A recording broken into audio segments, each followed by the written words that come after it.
Welcome back, everybody. Today with Sarah Boone, not a phone call, but some emails. A good string of emails, the final emails between her and the people who are behind releasing all of this content, these calls, these emails.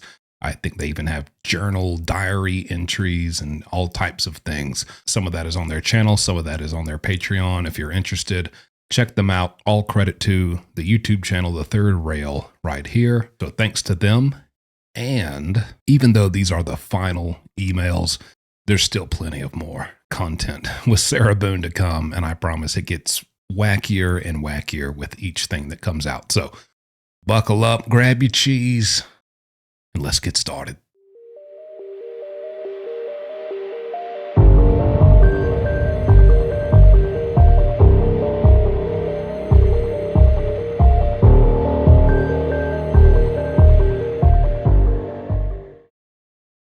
All right, here we go. Let's see what Sarah Boone's typing up on her emails, on her Gmails. Welcome to the Boondoggle Tapes, a collection of calls, emails, and journal entries of our interactions with Sarah Boone as we attempted to put together a documentary that would get her to tell the truth. You're joining us for today's email on September 18th, 2025, in which we sent her our final message. Following this is her reply, sent to us the next day. Buckle up and enjoy. That's what I said. Sarah, this is my final message to you. We started this with the best intentions, to give you a voice and to make sure you weren't left without representation. From the beginning, we never believed your innocence, but we gave you the benefit of the doubt. That courtesy has run out. Uh-oh. I just think that's such a funny opening statement because I've talked to these guys, this team that's behind this. They literally were just pretending to kind of be on her side to get her to open up. Apparently there has been more than a dozen. I mean, you can imagine how many news sites, blogs, just media teams have reached out to her trying to do what they've done. And she's turned them all down. And they got their foot in the door by pretending, hey, we're on your side, Sarah. Like, that's the only way to do it. And it's for her to find that she's going to realize this was all, you've been cheese wheeled, Sarah. You've been bamboozled, okay? This was a mouse trap and you fell for it. You are a murderer. You planned this. You locked someone in a suitcase, listened to him beg for his life, and did nothing. Then you tried to cover it up with a childish lie. You threw him down a flight of stairs. You beat him with a baseball bat and mocked him as he pleaded for his life. And this was all a plan. You wrote to George's brother that hide and seek you shall, well before this murder ever took place. The emails. Dang, I didn't know that. Oh, boy. You know, I would say she's pooping in her jumpsuit right now reading this, coming to this realization, but she probably can't because she's so backed up and constipated from all the cheese she's eaten. The story, the timeline, it all exposes you. The world isn't stupid, Sarah. You are. Woo! You know, the only thing I wish I could see. Oh man, I'd love to see her face when she's first reading this message. And this wasn't too long ago, September 18th. Just like a few weeks ago. What, like 2 weeks ago, if that? Oh boy. If you need proof, just look at the simple fact that you could be out of jail by now if you took responsibility, showed remorse, and took a plea deal. But the demon that is inside of you wouldn't allow that. You've shown no remorse, no apology, no regret. You are dangerous. You should never see freedom again. Your son is better off without you in his life. Dang. And if you cared about him, Sarah, you'd put him first instead of dragging him through the shadow of your crimes. I am ashamed I ever invested this much in you. I thought if I gave you trust, you might tell the truth. I hoped there was a human being worth saving underneath the narcissism, but there isn't.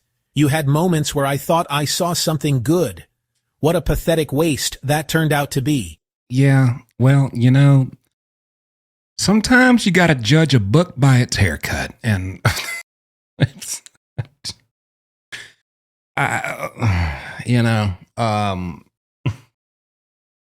this is the same woman. Her only two character witnesses during the trial were two women that have been locked up with her, and then even then they didn't have much to say.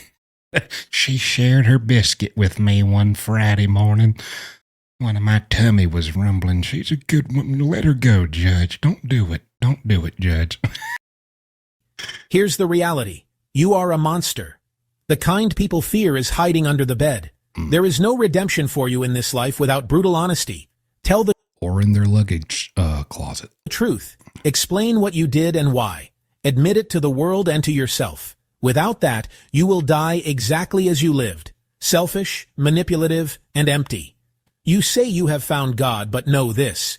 So long as you live with that lie in your heart, you are only praying to the devil. I don't expect you to surprise me. Monsters don't change. But for your son's sake, for whatever... Did he mean monsters or Munster? That's a very niche joke. You got to know a lot about cheese to get that joke. Anyways, I'll quit with the cheese jokes. I swear. That's the last one. Last one. Whatever shred of decency you once had, I hope you prove me wrong. Peter. Thank God for Good job, this Peter. message proving your retaliation, manic moods, and unprofessionalism. I've been stating to the appropriate authorities to make sure I am still my own best advocate. You wrote before I could correspond with you, as I wanted to be professional and polite in advising in my seriousness to disassociate myself from you, and being advised by said appropriate authorities that both of Who are these appropriate authorities? Corporal McGee from the prison? Like, Corporal, I got somebody who's sending me emails on my tablet. I need to have them not send me emails on my tablet. Like, it's not that serious, ma'am. You didn't do anything. you have been removed as my visitors. Also to ask Exactly. please to cease and desist in anything and everything now and future involving or regarding me for reasons known and recorded. Oh, cease and desist. Do you have a lawyer to send these cease and desists out? Or are you going to represent yourself in that too? And then Big Bertha and Cutthroat Linda will show up and be character witnesses for you in that good old civil suit. You think anyone cares about you saying cease and desist? A cheese and desist. Oh, I said I wasn't going to. I said I wouldn't cheese and desist. I hope you can be professional in going our separate ways and understand all of my very legitimate reasons for this life-saving disassociation. Nicole can vouch also if needed. I will send a copy of your message and my response to your attorney so they are aware our severed ties. I have their information from receiving the now voided agreement with you all, which I will include also. Thank you for your reply stamp to say how very sorry and saddened I am. You are obviously more miserable than I thought for you to say all in your message to me. I'm glad I kept my reservations about you. With failed businesses and incarceration yourselves, let's ask this. Who's really in prison, Peter? Stop whining and try to be your best self no matter... Ma'am, what did you just say? Who's really in prison, Peter? Well, ma'am, if my records are correct, you're in prison. I'm contacting you through a prison messaging server. What are you talking about? Peter's out here living his best life with his family. Peter's got a career. Peter's doing this on the side, and that's why he's pissed off that you keep bothering him with all your dumb little side quests and favors you ask him to do when he's not going to do them because they didn't even believe you're innocent. He's just telling you what you want to hear to hopefully one day get your confession. Who's really in prison, Peter? Well, you got me there.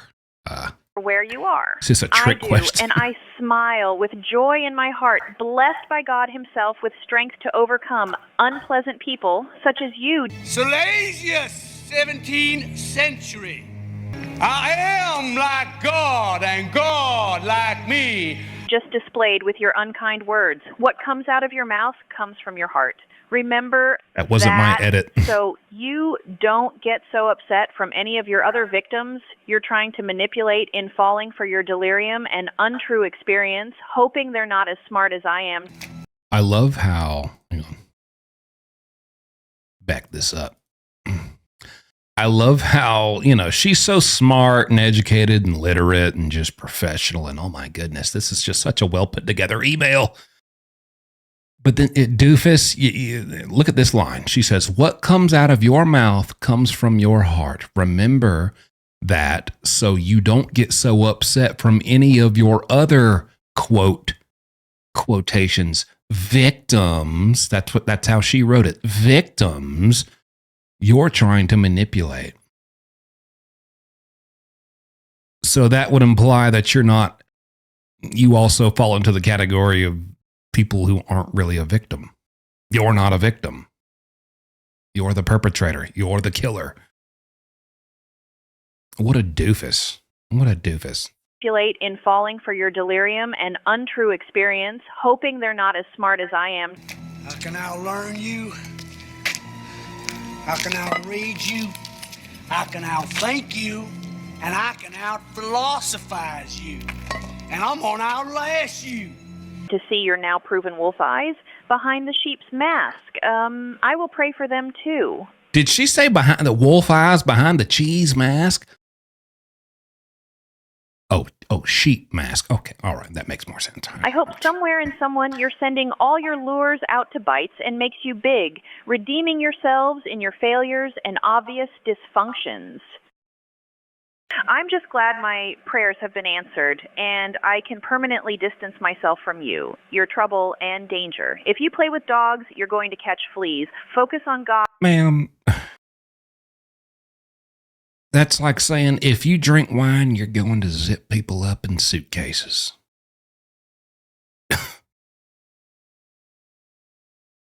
God, not your failures. I am proud of myself to say I lived through George Torres, his family, the justice system, so much more. And now Peter Gunthel, Julian Delapine Creative. Again, I am my own best advocate and will never... Ma'am, if you're your own best advocate, you're screwed. I'll be honest with you. If you're the best thing that's ever set foot in the direction of advocating on your behalf, oh boy, because you made a clown out of yourself. I think the most memorable part of your trial was when you said that you recall eating broccoli and cheddar soup the night of the murder. Like no one else, we don't remember anything else besides that. Just another cheese cheddar reference. Form, staying true to who I am. I really hope everything works out for you all. I'm better without Delapine Creative or whoever you are. God's got me and my son. Cheer up. I hope your day gets better. Sarah Boone. Oh, how? Way to take the high road, Sarah. Way to take the high road. Strength and honor are her clothing. Oh, boy, don't you start. Strength and honor are her clothing. Ma'am, dirty jumpsuits are your clothing.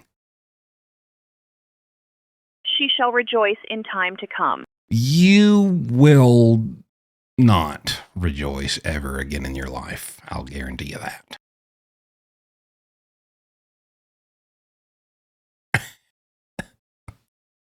Don't you start quoting Bible verses. Now, see, that's the type of stuff she does in the prison that she was complaining about in the other calls. And she's like, everyone's mocking me for reading the Bible.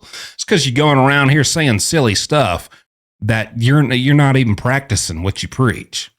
Strength and honor are her clothing. Ma'am, you've got 2 pair of socks that you hand wash in the sink that doubles as a toilet. What are you talking about? And triples as a water fountain. You're drinking the same water that comes from your toilet bowl. Give me a break. Strength and honor. Proverbs 31:25. Until next time, please stay safe and take care of one another.